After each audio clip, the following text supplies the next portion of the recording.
Uh,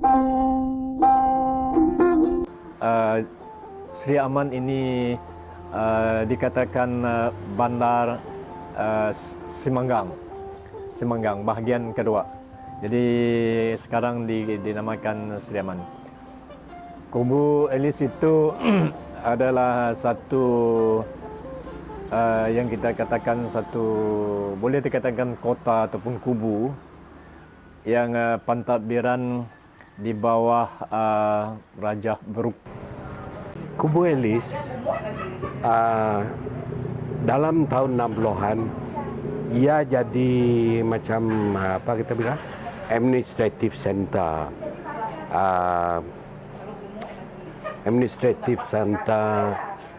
bagian Semanggang.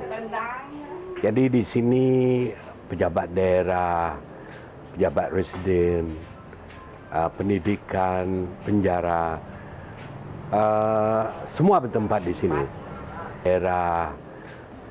Ya, Kubu Elis itu kalau kita tengok kan, dia dibina di atas bukit macam kata, sebab dia seperti pentadbiran Raja Beruk kan, dia sebagai fort itulah kubu untuk pertahanan. Dia dibina di Batang Lupa.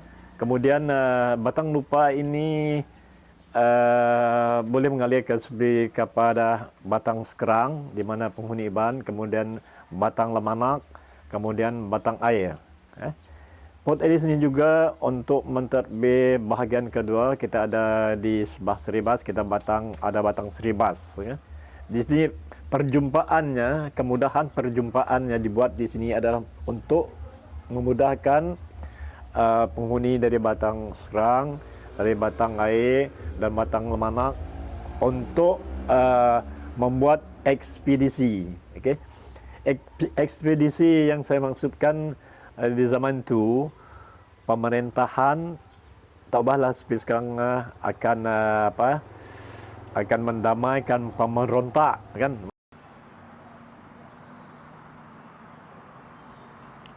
Dia dibuka untuk waktu malam, menerima tetamu apa juga benda ataupun melaporkan sesuatu perkara. Cuma dia buka untuk waktu malam. Di Kubu Elis sana tempat banduan, disimpan banduan juga. Ya. Kubu Elis itu cuma berfungsi pada waktu malam, office hours-nya waktu malam. Kemudian apabila waktu malam itu kita masa itu tak ada loudspeaker, benda apa kan, tak ada electricity, pakai lampu kata Firmly di bawah sinaran cahaya lampu minyak tanah. Itu cerita Firmly lah. Itu lampu itu yang dia pakai. Jadi penjaga itu semacam seperti polis ke warder jail. Apabila waktu malam pukul 8, dia pakai itu suara dalam bahasa Iban. Dia pakai ha. Ini kamu kan, ha.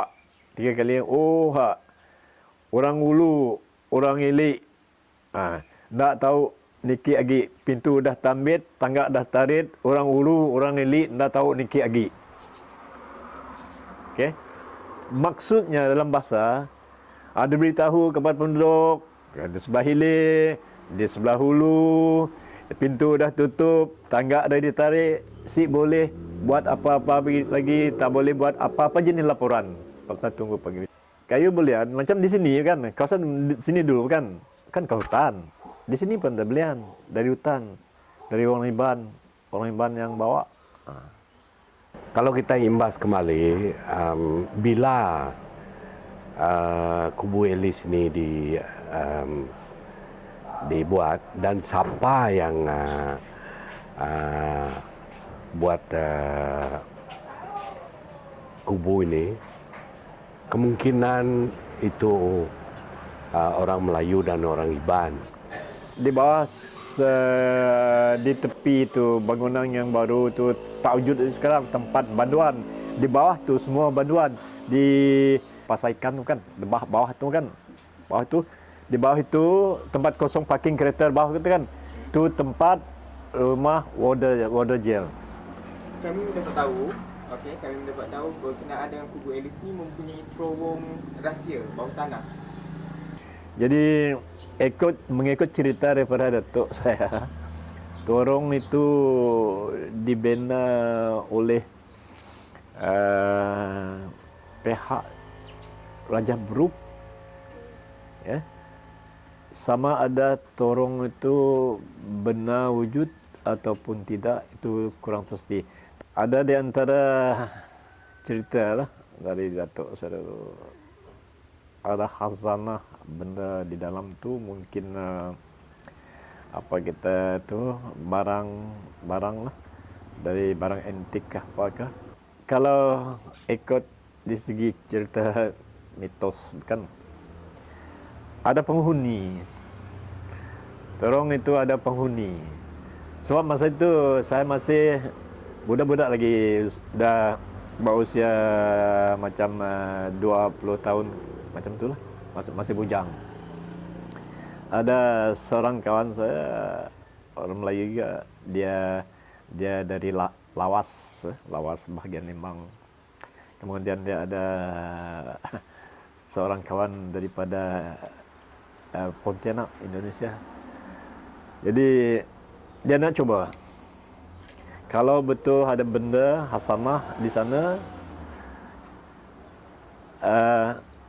dia kan pasti ada petunjuk kan.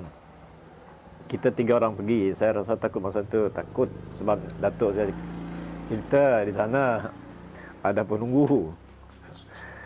Kita buat, dia pakai jampi serapah itu Indon.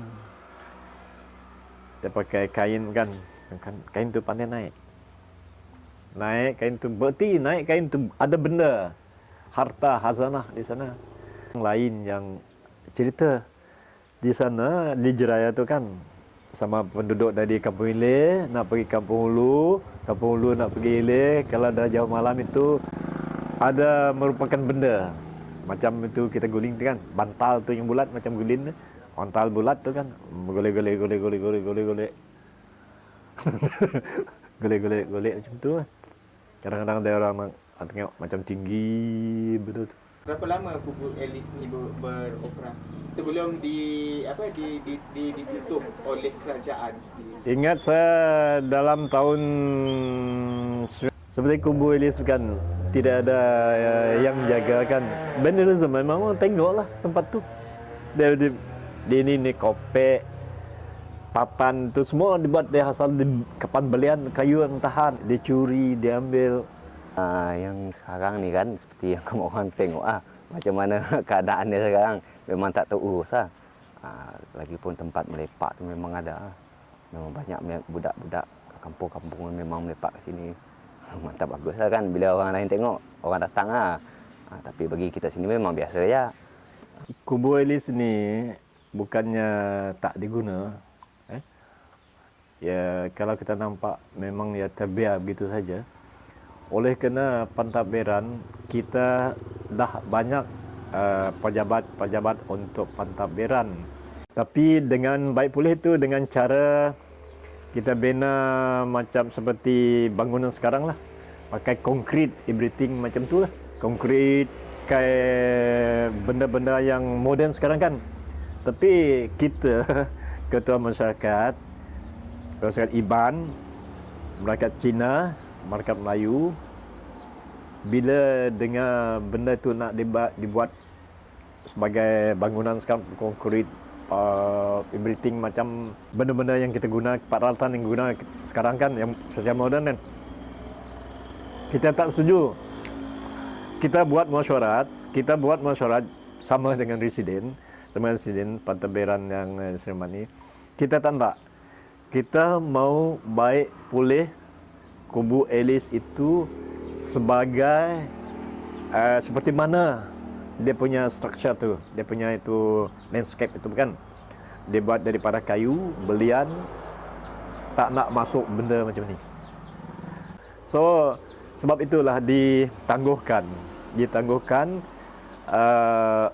untuk arkitek, masalah arkitek. Kita tak tahulah macam mana kerajaan tu. Arkitek, susah nak cari arkitek. Kalau kita nak pakai arkitek dari Semenanjung, mungkin. Jadi dalam syarat tu, Datuk Yang Hormat Datuk Francis kata, pasal arkitek, kita tak perlu ambil orang jauh. Kita pakai anak tempatan. Kami bincang dengan Datuk Francis Sedin, itu satu alasan yang tidak konkret. Datuk Francis Sedin bertuju ya. Tapi Dalam projek, memang dah dalam projek. Dalam itu sudah dirancang kan. Bila dia dibina, belum mesti lagi. Mungkin 2013 ataupun mungkin selepas PRU 13. 12. Diusulkan tahun 2010.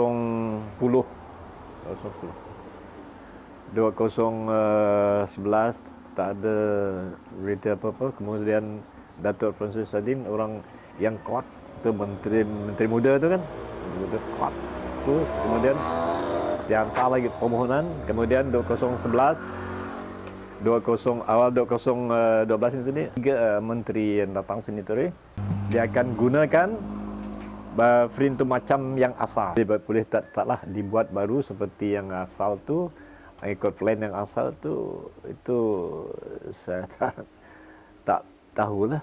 Itu hak kerajaan ya. Hak kerajaan, mungkin kita tahu peruntukan ini, peruntukan itu.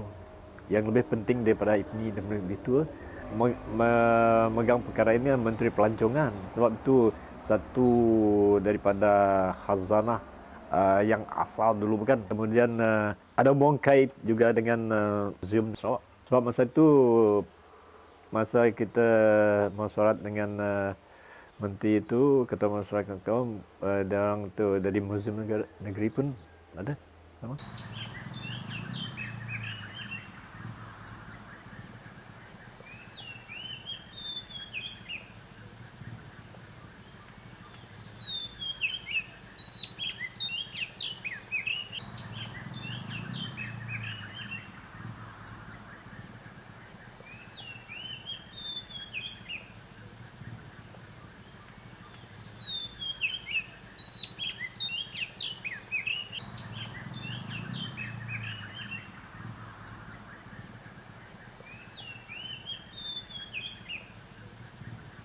Harapan Pak Cik Kubu Elis ni agar kerajaan dapat membina ianya semula, agar ianya dapat dikenali anak cucu akan datang. Ketua masyarakat yang mewakili kaum Melayu, kaum Iban, kaum Cina memang sangat-sangat berhajat, okey, agar Kubu Elis itu dibangun ianya sebagai satu tanah mercu yang kita Seri Aman ini pernah dijajah oleh bangsa yang lain, bangsa asing. Dan kita pernah juga mempertahankan khazanah negeri kita ini untuk peringatan kepada anak-anak kita, cucu-cucu kita di kemudian hari, supaya kita anggap ianya sebagai peribahasa orang-orang putih, one bitten twice shy.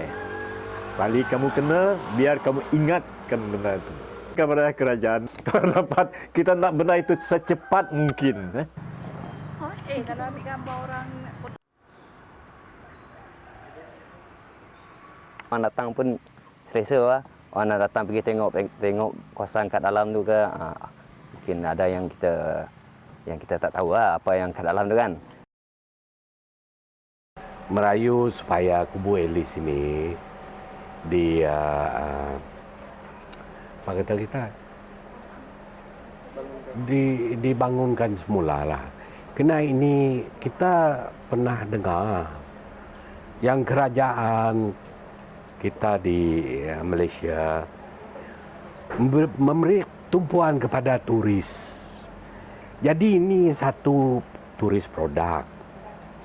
Turis produk. Takkan kita panggil turis. Sekarang tengok, kebanggaan kita udah macam macam palak saya dah ni. Perlu di repair cat apa. Inilah satu-satu warisan kita. Jadi kita tengok beginilah, either you destroy it completely or this one. Jangan apa ini, saya pun tahu macam kita rasa emosional. You tengok saya duduk sini from morning jam 7 dan saya akan balik kurang lebih jam 6. Duduk di sini kita lihat tuh. How do you feel? And to make matter worse, saya adalah ketua masyarakat.